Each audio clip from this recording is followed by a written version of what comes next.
Hi, this is Keith Brooks. This is what my real voice sounds like. I, as a creator, artist, and nunchuck enthusiast, enjoy giving myself challenges, like solving puzzles, writing screenplays, or paying my water bill. A recent challenge I challenged myself with that has proven to be quite challenging is a project in which I spend 100 days playing and researching 100 different musical instruments, making videos about them and posting them to social media. Here you'll find that previously described 100-day challenge in 10 long-ass segments for your consumption pleasure. Enjoy or don't. I don't care. I'm Keith Brooks.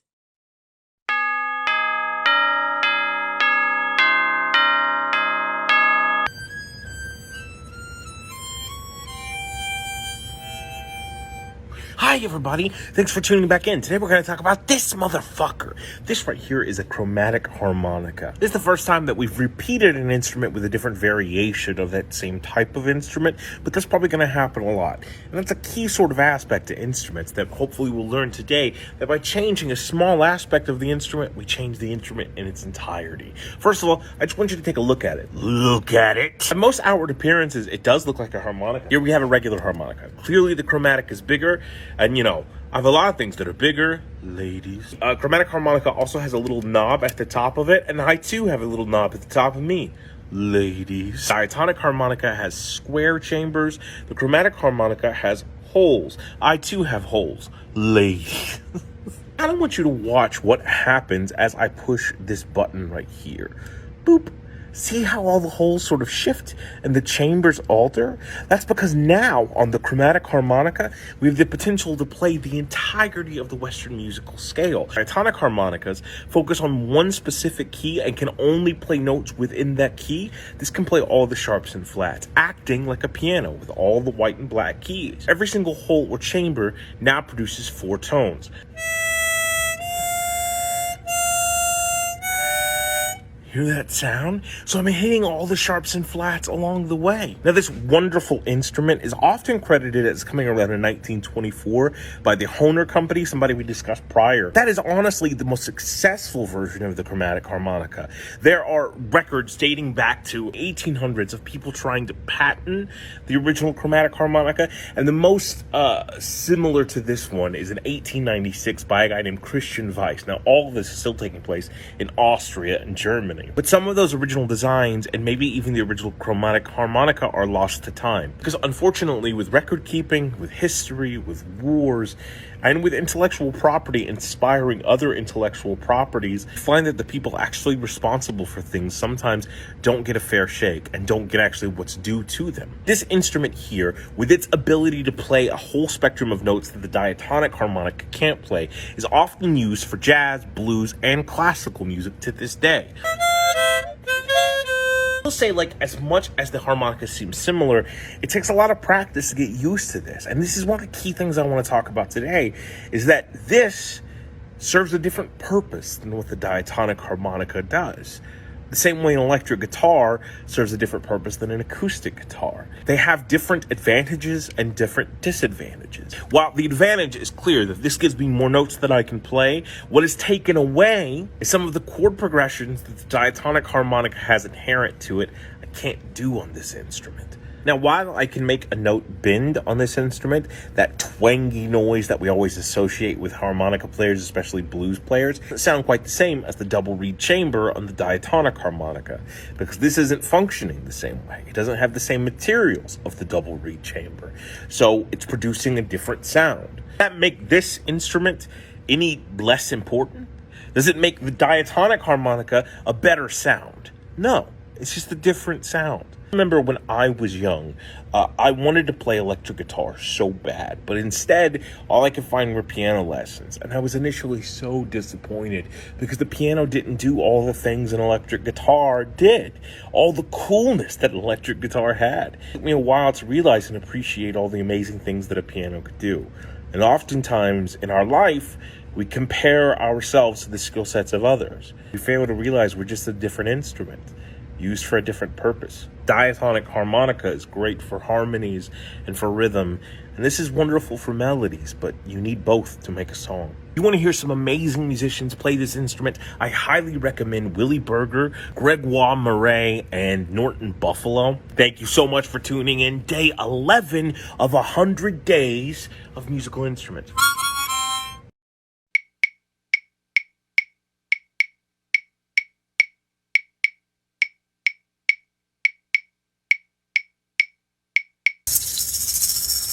Hi everybody, thanks for joining me. Today we're going to talk about these motherfuckers. This is a maraca. I have some preconceived notions about this instrument, and you may be right. I don't know.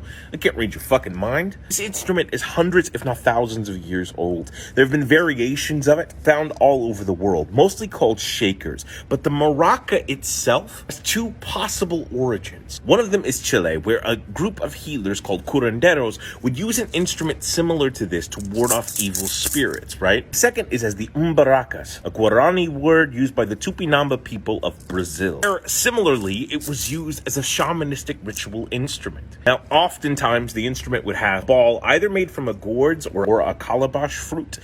It would have a stick mounted to it if the gourd didn't already have a stick-like item to it. They would put beads or pebbles on the inside of it. And a lot of times in the Brazilian interpretation of this instrument, they would put either trickles of blood or hair, human hair, atop of it to relate it to the user. A smile would be drawn on it so the shaman that used it could whisper into the instrument intentions. And oftentimes a feather, a scarlet feather from a scarlet ibis, would be placed atop of it. Now, in the Tupinamba people, the tradition was that every male of the household would have one of these instruments to ward off and to absorb the sickness that would come into the home.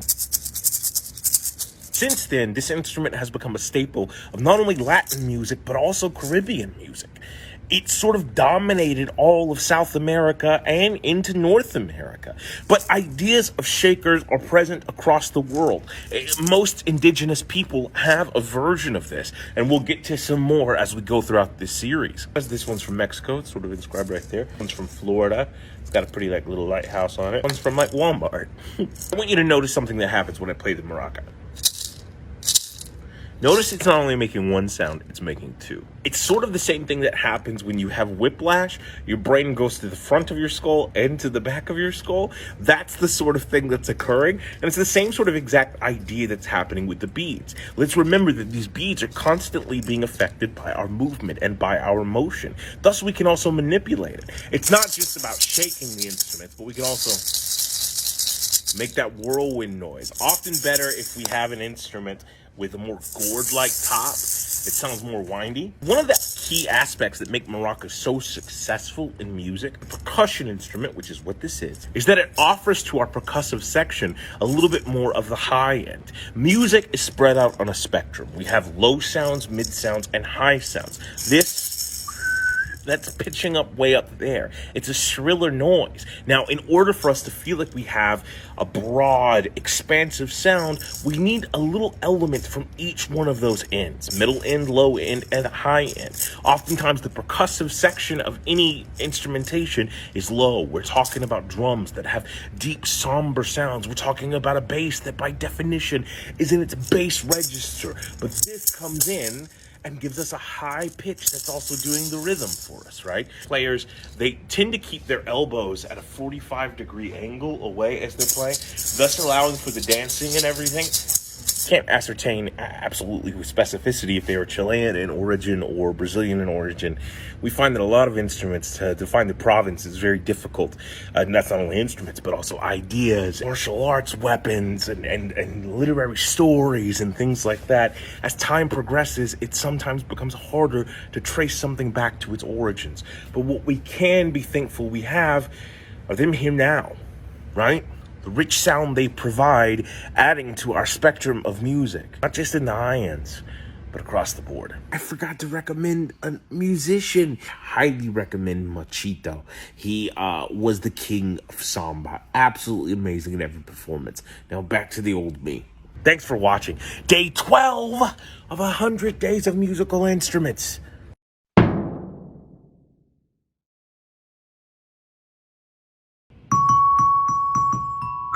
Hi everybody, welcome back. Today we're gonna talk about this motherfucker. This instrument right here is called a Glockenspiel. Glockenspiel is German for bell set.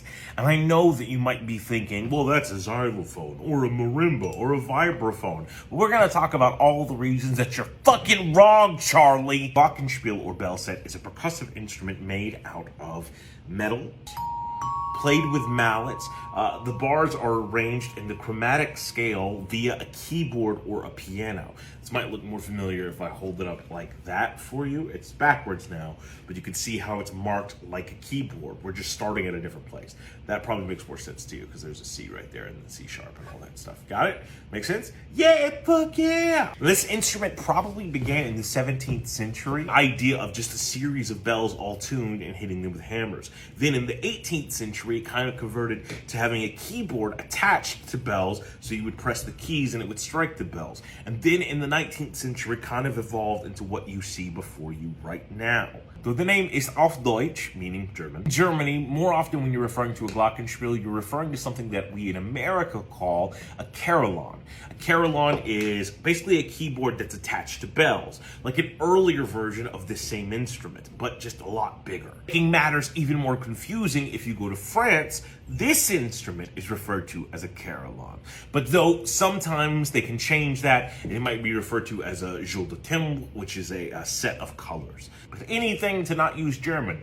Huh, France? All of that confusion leads us to something we're going to talk about today. The instruments that you often confuse this with. To a lot of laymen, this will be referred to as a xylophone. But in fact, a xylophone is a completely different instrument. There are four instruments that often get confused for one another. The xylophone, the marimba, the vibraphone, and the glockenspiel. So let's take a moment to dissect what each of those instruments are. I don't have any of those except for the glockenspiel. I have a pixie phone, but we'll sort of talk about that on a different day. Two of the instruments are made out of wood. The xylophone and the marimba. If it's not made out of wood, it is not a xylophone and it is not a marimba. The vibraphone and the glockenspiel are both made out of metal. Three of the four instruments all have something called resonators, meaning tubes that stick out of the bottom of the instrument. So that's the xylophone, the marimba, and the vibraphone will all have resonators. The glockenspiel does not. Normally the glockenspiel will either sit on a stand, it has a little attachment there for it, or it comes in a box that serves as the resonator itself. Two different types of mallets are supposed to be used for these instruments. For the xylophone and the marimba, you're supposed to have something called a wrapped mallet. For the vibraphone and the glockenspiel, you're supposed to have an unwrapped mallet. Now, they both look like terribly tasting lollipops, but what's the difference? You can notice that this one has a sort of cross watch of leather across it, sort of softening the blow. It could also be cloth, it could be thread, it could be a lot of different types of stuff, and those come in different weights. Now, this is for an instrument that we're playing on wood. Remember, the xylophone and the marimba are both wood, so we want to be delicate. So if I play this on a glockenspiel, not as strong as completely unwrapped thing. And that's the difference, right? Unwrapped mallets have nothing covering them. This is just straight wood. The ones I was using before are rubber, but notice the difference in the quality.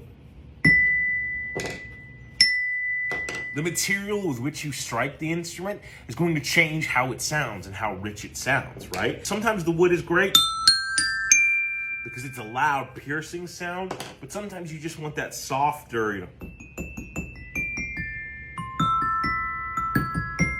right, sort of noise going on. One of the other differences is that the vibraphone has a pedal and a motor. That's right, fucking crazy. But the vibraphone is unique because it does have a motor that can sort of warp the sound and make it sound all wavy. Vibraphones are expensive. One commonality that this instrument does have with the xylophone is something called octave dilation. You don't have to be able to read sheet music to be able to be a musician, obviously. There's tons of musicians that don't. But it is like learning a new language, and it helps you capture ideas that people have. And it's sort of crucial if you want to play in orchestra and stuff like that. Now, if you're playing one of these instruments in the orchestra, it's sort of important to know with the glockenspiel and the xylophone that you're never going to be playing what's actually written on the page. The way music is written, it's written on these registers, like so lines. And so each line in space represents a note, but there are only a set amount of lines. So if you go over that, you add lines under your notes, right? And in order to avoid any confusion, they simplify that because the range of the Glockenspiel and the xylophone is so high. So if, for example, on a piece of music, it says a middle C. Middle C is a note that we use to divide the piano, but it also divides the musical registers between, let's simplify, treble clef and bass clef. If I see a middle C written on a piece of paper, then if I'm playing xylophone, I understand that my intention is to play an octave higher than that. 1 octave dilation. So instead of playing middle C, I am playing the C above middle C. However, if I'm playing Glockenspiel, there is a 2 octave dilation. I am playing 2 octaves above middle C. And that's just because the range of this instrument is a little bit different than what the piano itself has.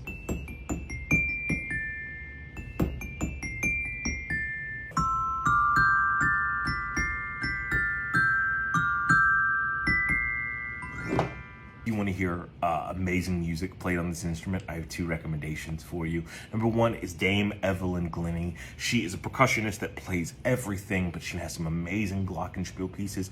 Go out and find those. And the second one's a YouTube channel called Glockenspiel, just spelled that way, Glockenspiel.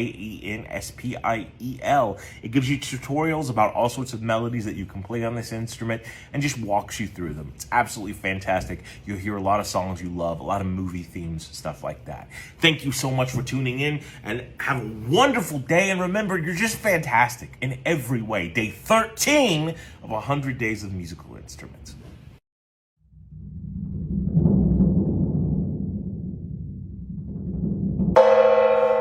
Hi everybody, today we're going to talk about this motherfucker.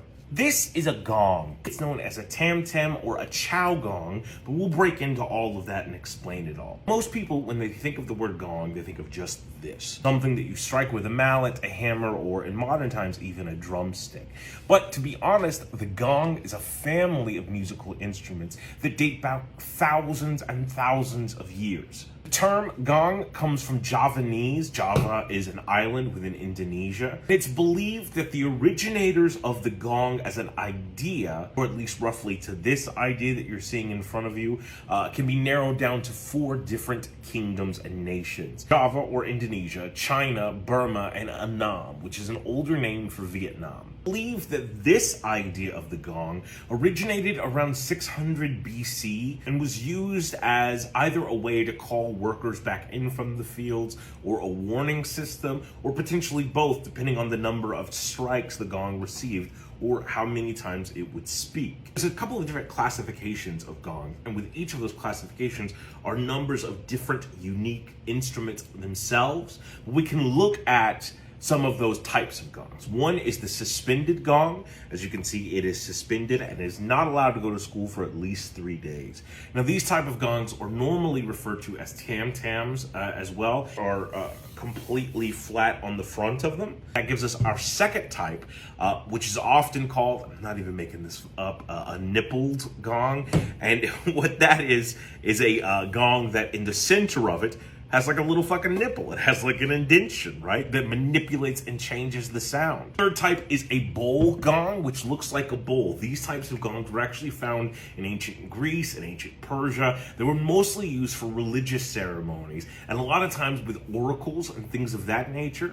We also have whim gongs, and a lot of musicologists are fighting for a 5th designation of gongs that are types of gongs like the Parsi gong that are carried, that sort of defy the qualifications of the rest of the gongs. Carried sort of like the way the kitty conga that we looked at earlier has a strap and you carry it and strike it over you, that sort of stuff. This particular model of gong, excluding the name brand and the endorsement there, paid partnership, not really. Chow gong, or a Chinese gong. Even though there are hundreds of different types of gongs that we have found from Chinese culture and Chinese history. This one here, the oldest one that we have, was found in a tomb from the Western Han Dynasty. This ranges in time period from about 200 BC to 200 AD. The tam-tam, because again, it is flat, it is suspended because again, it is roped off. And it is believed that the chow gong originated as a sort of like a police siren. It would let people know when to clear the area. Get the fuck out of the way, somebody's coming through. The idea too would be that magistrates or people of aristocracy would carry these gongs in their traveling parties, and they would be able to strike it for whatever degree this person's rank was. So if this was a second lieutenant general, that lets you know. So if another royal was coming across the way and they had 4 gongs instead of 2, the 2 gong person would bow to the 4 gong person, and it would sort of alert them about the decorum and tell everybody else that was a commoner to get the fuck out of our way, we're walking here. This type of gong began to be included in Western orchestral music in the 1700s, mostly in French orchestral music, but then would later disseminate across the world. There's some cool aspects to what these gongs can do. Tam-tams, a lot of larger tam-tams specifically, have the opportunity to become louder if they are first hit with a primer strike. A strike that takes a lot of talent and skill and practice, because the idea is that it just warms the metal and doesn't make any noise. But the second one allows the entire gong to really speak. So it's like, so that first one is a soft little ding. I wish I could play a little bit softer. And then the second one really makes it accentuate. Now, I said something earlier, gong speak. A lot of times when we're referring to specific musical instruments, they have their own lingo associated to them. When a gong sounds, it's called speaking, that the instrument is talking to us, right? And then when the gong hits its crescendo, the loudest it will be, that's called the gong's bloom. My phone's wobbling back and forth. Nowadays, gongs are still used in orchestras and they're still used in popular music, but a lot of them are also used for meditative practices. Bells and certain chimes and different types of gongs have always been used in these practices. It's theorized that the tam-tam gong became included in those practices in the late 1800s, making it a relatively new addition to some of those belief systems. If you want to hear some great stuff and some words of wisdom from an amazing percussionist that plays the gong, look up Jens Zieger, spelled Jenszygar, I think. He's a German musician who is world famous for his knowledge and ability to manipulate and play the gong. And again, thank you so much for joining us. I hope you have a wonderful, peaceful day, finding all the joy in the world that's possible out there waiting for you. Day 14 of 100 days of musical instruments.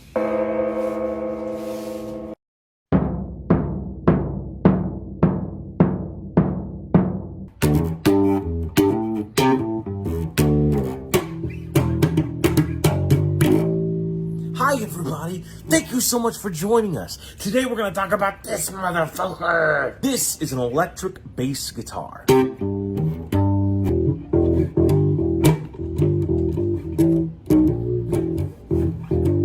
Sometimes this can be referred to just as a bass guitar or as an electric bass. It's a descendant of the bigger one that you probably know, the contrabass, the double bass, the upright bass. Some people refer to that as an acoustic bass, but that's not actually accurate. I have an acoustic bass that we'll talk about maybe on another day. That giant fuck-all big brown instrument that you can either pluck, you can strum, you can bow, all of that stuff, that's the daddy of this guy. But even that instrument has a far older origin. It's believed that the contrabass or the double bass or the upright bass, so many names, stems from the viola da gamba, which was a, imagine a violin. Well, if you know what a viola is, imagine that, but giant between your legs. If you know what a violin is, kind of compress it a little bit and put that between your legs and you can bow it. The instrument is from around the 1500s in Europe, mostly Italy. Originated as having this dark, deep sound. And it's believed by a lot of scholars that this is where the contrabass comes from. Some scholars today think that it actually evolved from the violin family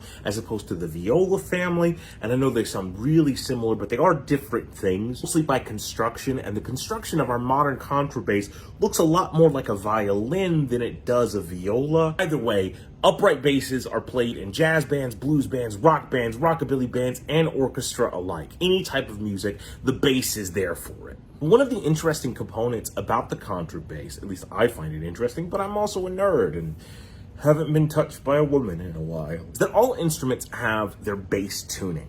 What we sort of accept as what these instruments should sound like, that each string specifically is tuned to a specific note. For basses, it's E, A, D, G, right? That's the first 4 strings of a guitar. It wasn't until the 20th century that the contrabass or double bass actually adopted that tuning. Before, it was just sort of a free-for-all. You could tune it in that, but most people would tune it in whatever the fuck they wanted to, which is still something that happens amongst guitarists and bassists. They tune to their own specifications and the own interests of what their music is. But it wasn't until the 20th century that we got a standard tuning across the board for all bass guitars, or at that point, basses. Now remember, the turn of the 20th century, steel-stringed acoustic guitar was still a relatively new instrument. So the idea of the bass being tuned to match that wasn't actually what was happening. It's tuned to fit in more appropriately with other stringed instruments within an orchestra. Now, it's not the same tuning as all of those. It does pick up some of that broad spectrum. Remember, we're talking about the middle end, the high end, and the low end. The violin and the cello and other instruments weren't picking up. This, which is what we're actually supposed to be talking about today, is the electric bass. It was invented in 1933-ish by a guy named Paul Tootmark, who was a music shop owner in Seattle, Washington. Sort of famous for lap steel guitars and electric lap steel guitars. He was super famous for playing those and inventing new models and the ukulele. In 1935, this was first put into a catalog as the horizontal model, I think 72SX bass fiddle. Again, horizontal meaning we're playing it this way as opposed to the upright bass. And the idea that it was called a fiddle sort of reminds you that the most prominent way of playing the instrument, the contrabass at the time, was still with a bow. This is the time when we start to see more jazz trios and all of that stuff. And in the middle of all that, we get this electric sound that comes out, right? But it won't be until the 1950s that Fender makes the first successful, marketed everywhere electric bass. That it has a long ass neck. Only 4 strings, though there are variations that come in 5-string bass, 6-string bass, 7-string bass. I saw a 13-string bass the other day and I almost shit myself. Mine has frets on it, but there are also fretless basses.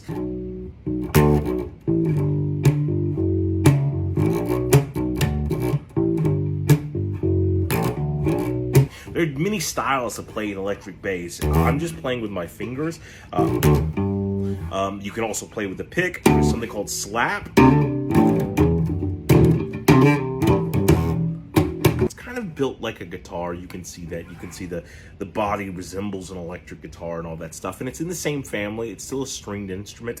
Often the electric bass is put into the guitar category. Thus we get the name bass guitar, right? But the strings are notably a lot thicker. From my point of view, I think they're also a lot smoother. A lot of musicians, when they first start learning to play the guitar, it's really hard for them to compress the strings and everything, and it leaves sharp calluses. I don't think this does as much, but oftentimes when I'm playing the bass for a project or in a band or something like that, I will get this callus right here on the side of my thumb just from the smacks, that sort of thing. And it's interesting to note how different instruments can affect your body in different ways. You know what I mean? Just from use of play. Hear some absolutely amazing music produced by this instrument. There are tons of bass-led or bass-centered bands out there I could recommend, whether it be Rush or The Police or even the Red Hot Chili Peppers. But my favorite bassists are Les Claypool, because I'm a weird dude and I grew up in that time period. He's absolutely fucking phenomenal. Bootsy Collins is absolutely incredible and makes everything sound funky, puts stink on every goddamn note he ever plays. And then probably my favorite personal bassist, and the person who I think is probably the most influential bassist of all time, is a guy named James Jamerson. James Jamerson was a Motown bassist, but that's just one small portion of his career. If you've ever heard a Motown song, you've heard him. He is the inventor of the bass line of our childhoods and our lives and what music is. He is arguably one of the most prominent musicians to ever exist. So I can't oversell him. He's just super fucking important to what sound is today. One of the things about it is oftentimes the bass gets regulated as something that people just think is a background instrument. But sometimes these bass lines really define what the sound is. Either playing along with the other instruments or in counterpoint can really give us something that sonically takes us to a whole new level.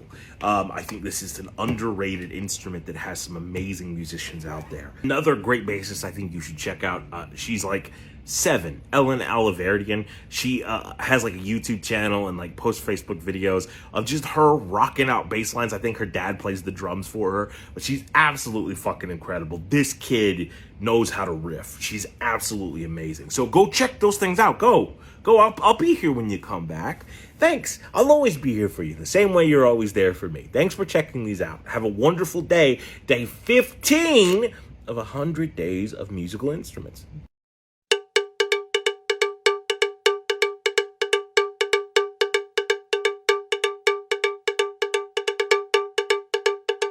Hi everybody, thank you so much for joining us. Today we're going to be talking about this motherfucker. That looks like a bag. It looks like I have some illegal substances in here. Today's going to be a little bit different because in this I have a bugle. I just got it and I have no idea how to fucking play it. I'm going to talk a little bit about the instrument and I'm going to try to play it for the first time ever right in front of your eyes. Bugle is a brass instrument. Constructed of brass but played with a specific type of embouchure that all brass instruments are playing of.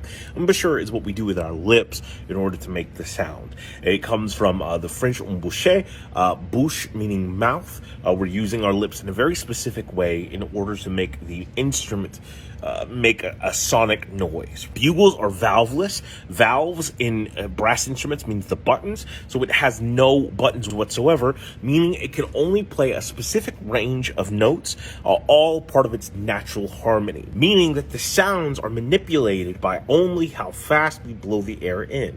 Remember when we were playing the penny whistle earlier? Talked about if I blow slower, that this sound's going to be lower. If I blow faster, it's going to be higher. The same thing here with the bugle. We don't have the ability to change notes by a finger apparatus or anything like that. I know this instrument from like taps. Military bands use it. It's in a lot of army processions, especially in the modern time. The term bugle is French, from bugle or cor bugle, meaning the wild horn. That notion takes us back thousands and thousands of years to what this instrument originates from. A cow horn, an ox horn, a bull horn, something like that, and blowing in it to signal, to make a noise, any type of noise. And we'll see other instruments that are made like that. This idea was something that was common all across the world, anywhere that they could find horns. Rapidly sort of evolved into the man-made variations on it. In ancient Rome, we had metal tubes that were played the same way that bugles are played now. There are a lot of misconceptions about the Dark Ages, but one of them that is not a misconception is the loss of knowledge that occurred during that time period.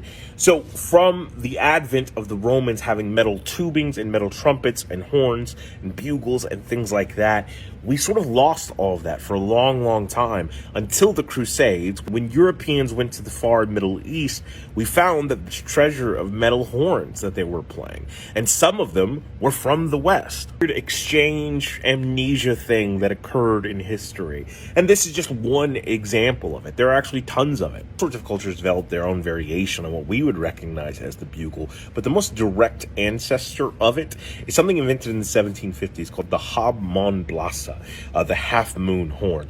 It's invented in 1750 by the Germans. The name didn't give it away. It was used initially by the Jaeger parties, the hunter parties, and then would go into their armed services. In the late 1700s, British armed services would adopt it. And in the 1800s, the idea would sort of be floated within the American military as well. However, the classical image of the cavalry playing the bugle is actually fake. They used an early variation of the trumpet, albeit a non-valved one as well. Bugles are still played today in military bands and even some orchestral stuff, but it has a limited range depending on how the instrument is made and what its natural harmonies are. That being said, let's unpack this thing. Here we have the bugle.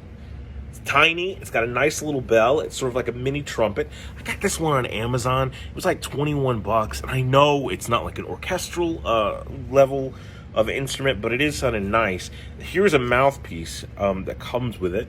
That's tiny as fuck. Okay, so I do play brass instruments. I'm not the greatest at brass instruments. Spoiler alert, I'm not great at anything. I'm not good at any instruments, really. I'm not good at anything in my life. I have enough knowledge to get a passing grade, and that's it. My first impressions of this instrument. I do play trumpet. I play baritone. I play trombone. I play tuba. I have a trombone. I had a trumpet, but the American healthcare system and the American pawn system sort of took that. So here we have it sort of assembled. One of the things about brass instruments is the mouthpieces generally all look like this, right? You don't ever want to jam it in there. You just want to put it in and give it a little twist. Never hit it. Nothing like that. Yeah, I know some jazz people that play it sort of hold it like that, but most military people I've seen hold it like that. So here's what this does. The embouchure that we were talking about earlier, it's basically when you're making a noise, right? Like you're making a raspberry. That's the sound that you want to make in here. Now, I want the middle of my lips to go inside of this cup. This is called the bell. This is called the mouthpiece, right? Cool, got it, awesome. Normally, the bigger the mouthpiece, again, the easier it's going to be to play. You don't have to, tighten up as much. I'm bad, again, with those higher things like a French horn. Oh, it's fucking impossible for me. Let's try to make some noise out of it, okay, all right?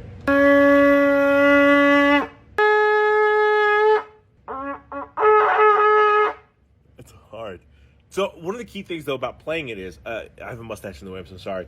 I'm still breathing while I'm playing it. It's just, this corner of my mouth sort of opens. So my mouth is pressed like this, but you can see the breath comes in there, right? So I'm not really breathing out of my nose. I'm naturally going to breathe out of my nose because it's hard to sort of stop doing that. But most of the breath is coming from the side, right?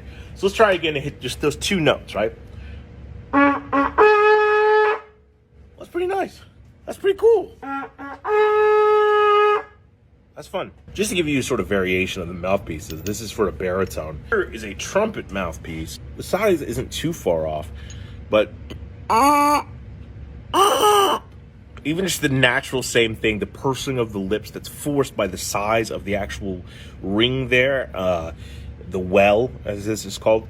One of my favorite things about brass instruments in general, even though I'm not that great at them, but I think this sort of goes for all musical instruments, is that oftentimes when you get something new, it's frightening because it feels new. It feels so foreign because you're only looking at it as the things that you're unfamiliar with. If we take a second and break down all the things and components of it that we are familiar with, then we often find we have the skill set to dive into it. The same thing with here. I don't know how to play a bugle, but I understand the mechanics of it.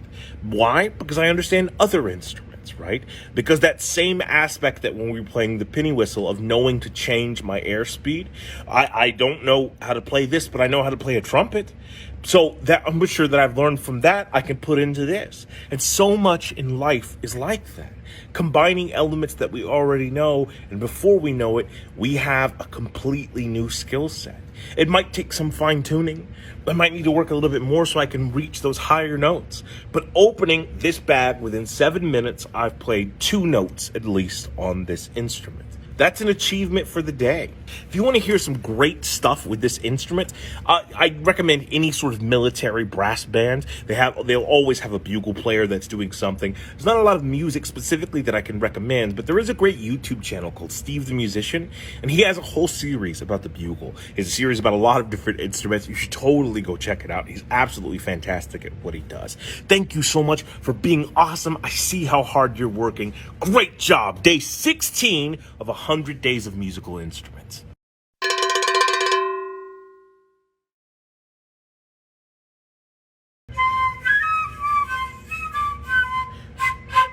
Hi everybody, thanks for tuning in. Today we're going to be talking about this motherfucker. This is what's called a fife. Rest in peace, Fife Dog, spelled a little bit differently. This is spelled F-I-F-E, though it comes from the German P-F-I-F-E, I think, meaning pipe.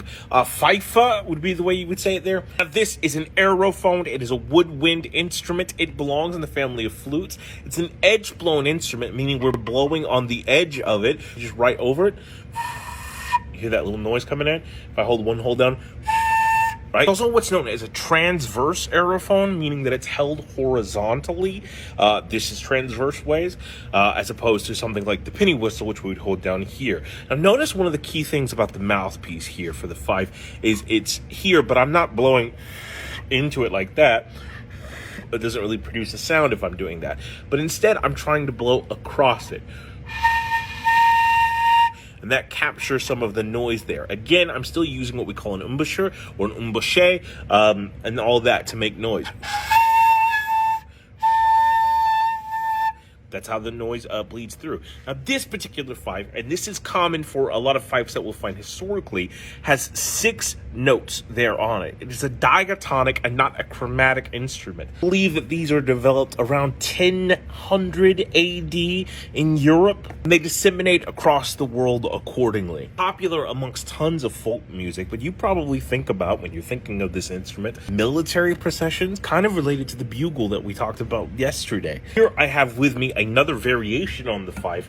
This is a Yamaha version, and it's a modern version, and the way we can tell it's a modern version is because it has a few more notes on it.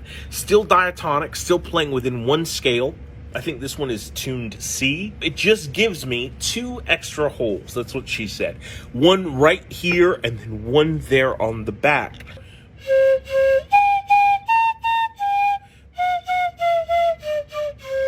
A little bit of a different sound to it, a little bit warmer almost than the cold metal. This is the traditional instrument that we generally think of when we think of fives. And today, a lot of military reenactors, whether it be American Revolution or Civil War, would still prefer to use the metal fife. It's also important to realize that the fife, being from the Middle Ages, became a popular instrument amongst folk music. And most people who play folk music couldn't afford the metal version. So there's an entire population of wooden fifes out there. To play a fife is to be called a fifer, and I think we should make a documentary about that called Fifer Goes West. New musical genres started emerging within America. One of the most popular genres of music to emerge was the blues, and the fife was even used for that. Popular style of music in the early 20th century was something called fife and drum blues. Blues melodies played with just this and a couple of drums. It still wasn't even a full drum kit yet. It was often just snares, multiple snares, and a bass drum being played.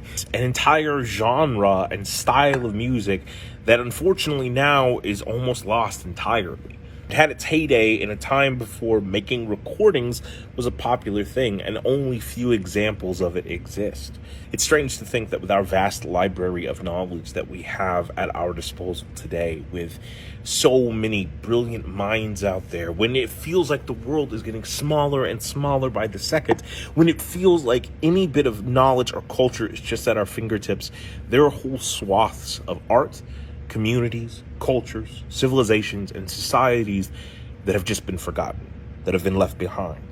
All the more reason to ensure that it doesn't occur anymore. You can still hear the fife today in marching bands all across the world, but also in a lot of Caribbean music. And there's a variation of this called the Brazilian fife that's used in a lot of traditional Brazilian folk music. It's kind of interesting. It's super fun. You should go listen to that. But if you want to hear some amazing music with this instrument, one of the things I'm going to recommend today is one of the only examples we have of fife and drum blues. And that is a musician by the name of Othar Turner. It's often Othar Turner and the Rising Star Drum Band. Go check those guys out. They were absolutely crazy, and there's some documentary footage of seeing Othar Turner make his own fife from pieces of wood, something called cane fifes. Absolutely interesting, or at least I think it's interesting. But then again, I'm a nerd. Thanks for joining. You guys are so cool. I wish I could be like you. Day 17 of 100 days of musical instruments.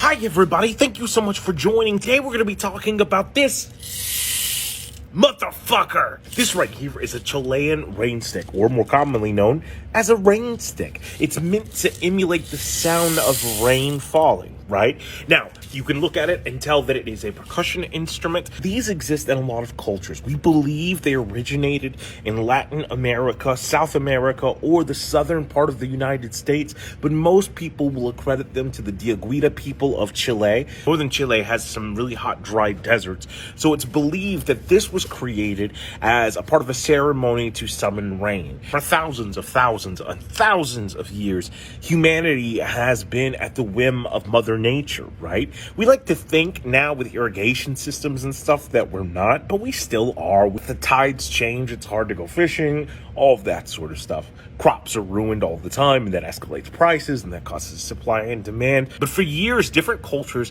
combated the idea of drought in different ways. Ancient Mayans would hold feasts to the rain gods. Indigenous people from Brazil shoot arrows into clouds. Indigenous tribes of North America would have the famous rain dances. And it's believed that this instrument was utilized the same way amongst the Chilean people. A cactus that has been dried, all of the stickers have been pushed back in, it has been hollowed out, and then beans or beads were placed inside to make the sound of rain. A lot of people will play it exactly like I showed you. That sort of idea. As far as how it actually took place in a ceremony, we don't really know. We don't know what the ritual was, and there aren't any records or people left alive who would have any recollection of how this was used. We can only assume that's what the cause of it was. And these can vary in length from being shorter than this to being absolutely fucking ginormous. There's some percussion companies now that make something called a monsoon rain stick, which just is huge and it just keeps going.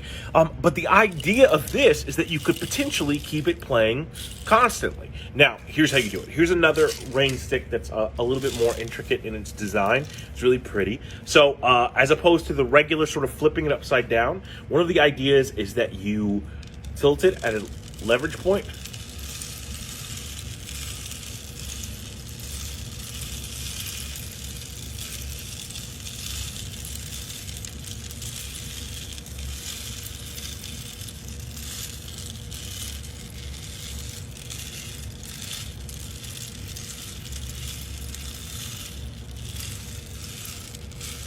And by doing that, you can have the consistent sound of rain. While the ritual to a rain god is sort of the most accepted version, a lot of historians are now suppositioning the idea that maybe this wasn't used for that at all, but instead, the same way we use it now, as a calming mechanism. The sound of rain is a relaxing one. I know when it's raining in the morning, I just want to stay in bed because it's just so relaxing to hear that sound. And even in a place where they were rain deprived, the sound of it might have offered comfort. So it might have been a shamanistic pattern or shamanistic duty to bring comfort to the people, even by a simple pacifying noise. Seems like a tangent, but did you know that litter boxes for cats weren't invented until the 1920s? Yeah, isn't that crazy? Cats have been domesticated for thousands of years, but before that, cats would just go outside and do their business. But in the 1920s, roughly 100 years ago, we developed the idea of a litter box and a paradigm shifted, right? And in the 100 years since, most people wouldn't even know there was a different way. Even in my lifetime, I'm 37, though I look like I'm 68. It's been a rough 37 years. The rise of the internet, the cell phone, GPS, all of that stuff. Generations younger than me that have no idea how any of those things work. And with good reason. Why keep around useless information on a hard drive? Get rid of it. You don't need it anymore. Even today on our phones, the symbol for the phone or for a phone call is the old school home phone, something that millions of people have never used, but they see that symbol all the time. They recognize that it means phone, but the connection perhaps isn't as clear as it is to someone my age or older. I say all of this to point out that in 100 years or a single generation, our knowledge of the world around us and what comprises that world can easily be forgotten. This instrument has lasted for probably a millennia. We don't know exactly how long. The reason it still exists in our world is an absolute mystery to us. It meant something to someone at some point. Significance can be found in its abundance, in the fact that we found so many, and the fact that we found so many, it still exists to this very day. And though its significance remains, its purpose might have been lost. I don't know whether that's a beautiful thing or a tragedy.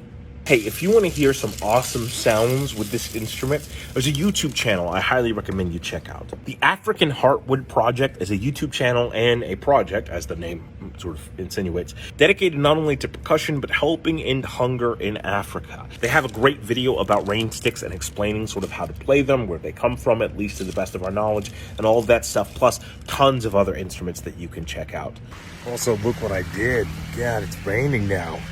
Day 18 of 100 Days of Musical Instruments.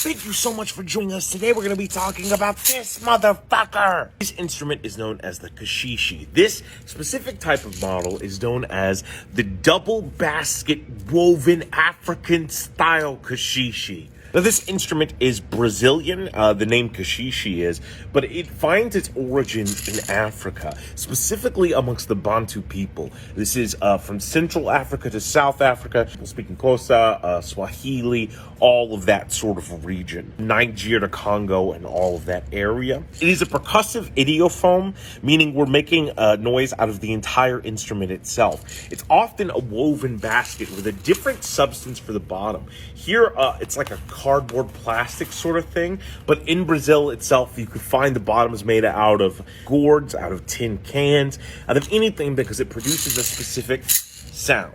Now, here we have two baskets sewn together, each of varying size. One's a little bit thicker, one's a little bit thinner. They're filled with beads. Top, you have this sort of handle, and a lot of people think that the handle is how you play it, but that's actually not true. A lot of times if you're doing like that, notice how flimsy it's making it, and it's weakening the structure of the instrument. The only time you want to use the handle to play it is if you're going straight down like that. The rest of the time, it's a nice little vantage point for you to hold it. But there's a couple of key things that I want you to notice about the instrument. A lot of people think with any sort of shaker type of instrument, because we covered maracas earlier, that it's just about one singular noise. But there's a whole richness of noises that you can create with this. The sound I make when I'm shaking it back and forth is very different than the sound it makes when it goes here, right? That quick pop noise. So one of the ideals is to combine those elements so that I can be here, that sort of element, right? All about the manipulation that I utilize when I'm playing the instrument. How can I effectively use every part of it and incorporate the different aspects of it and the different sounds? We still have some circular sounds that we can have, even that produces a different noise. Notice even the way I play it differently if I'm striking versus if I'm just shaking changes the way the beads actually hit the bottom of the instrument, right?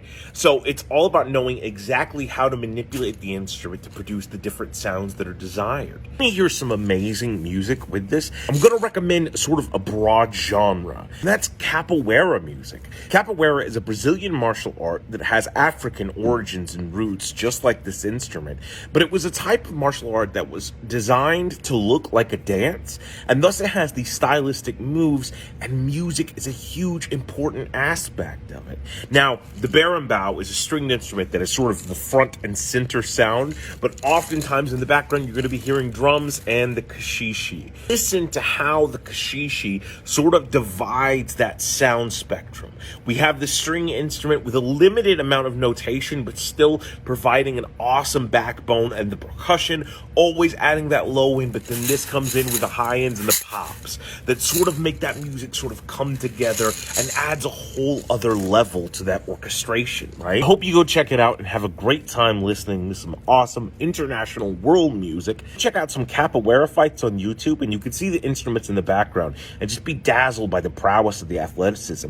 And if you're in the Atlanta area, check out a guy named Sully Welch, who's an amazing capoeirista and also a musician that plays berimbau, and I think he plays these as well. The guy's incredible. He can do everything. Thank you so much for tuning in. Day 19 of 100 days of musical instruments.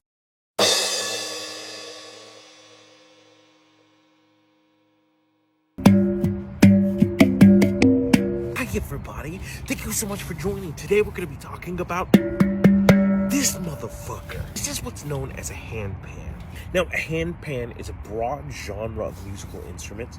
It's a subcategory of steel drums, which in of itself is a subcategory of percussion. You can trace back this ancient-looking instrument right here all the way back to the year 2000. It's a relatively new invention despite how it looks. Don't get me wrong, it's based on a lot of much older instruments. Obviously the Trinidadian steel pan, Indian gatam, the Indonesian gamelan. A lot of instruments inspire what makes this work and operate.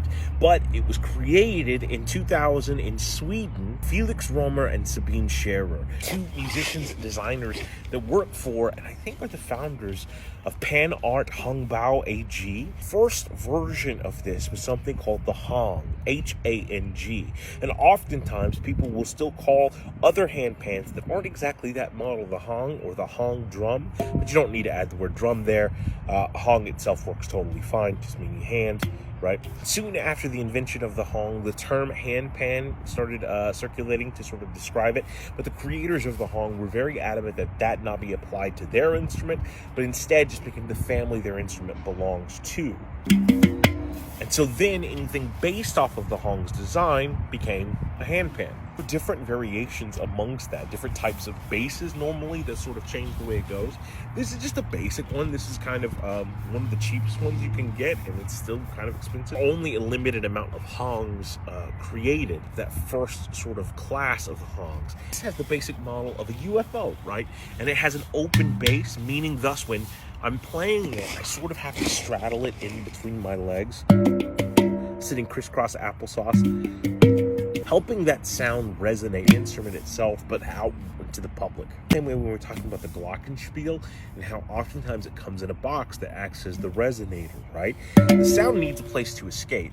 And then after, to amplify it, we create a resonator with our own legs, right? Keeping it off of the surface so that it's not smashed into the ground, but instead gets the chance to sort of roam free and be all pretty and all that stuff. Make sense? Awesome. One of the things that's awesome about this instrument and something it takes from another inspiration of the tablas. Those are an Asian type of drum, mostly found within Indian music itself. But every single tabla strike has a specific name to it, and it encourages us to find different ways to play the instrument, noting that each part of our hand makes a different sound when hitting it. Now, that's true of almost any drums, but tablas really drive it home. Handpan sort of reiterates that idea. Hitting with my fingertips, it's one sound. If I'm hitting with the palm, it's a different. If I'm hitting with the bass, it's a different, right? So each one of those strikes gives me something different.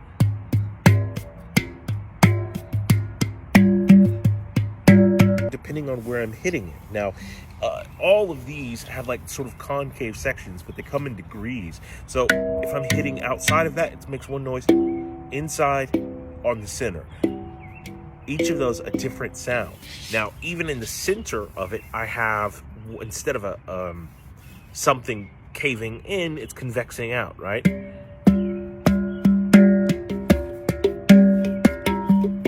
It's not just about the notes we play, but it's about how we attack them, what the action is, how we accent them, how we manipulate them, how we approach them. All of those things that makes it really an art form and makes it super interesting, at least to me. But again, I'm a 37-year-old man sitting on the ground with a Batman hoodie and a Jinko shirt on. What the fuck do I know? I don't necessarily consider myself a polyglot, but I do speak a couple of different languages, but never to the degree where I understand the poetry of them. I think that's what's required often.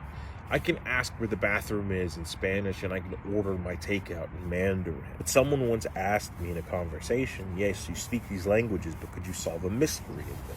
Could you be able to tell when someone has a specific word choice that means they're hiding something else? And the answer is no. And I think of that often when I'm thinking about a musical instrument. Could I solve a mystery with it? Can I play the notes in it, or can I be Sherlock Holmes on it? Understanding how something operates is often different than understanding how it breathes, how it exists, things like that.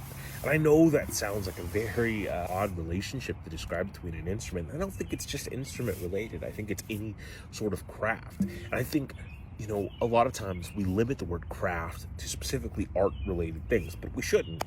My dad was a mechanic, and he was a really great mechanic. He just understood the principles behind cars and what made them function the way they do. He understood the mathematics that make a car. Even beyond the idea of this part has to go here in order to make it work, he could see beyond that and understand that sometimes underlying problems might come from unexpected sources. So I would say that my dad understood the language of mechanics. Basketball player understands the fluid dynamics that makes that game operate. A chef understands food. Even a person who works at AT&T installing lines understands the concepts and the language of internet connection or phone lines or anything like that. And that same thing is applicable to any part of our life.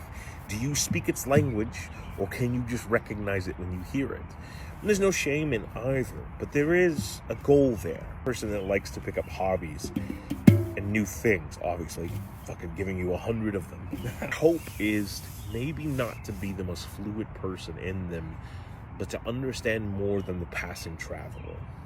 Does that make sense?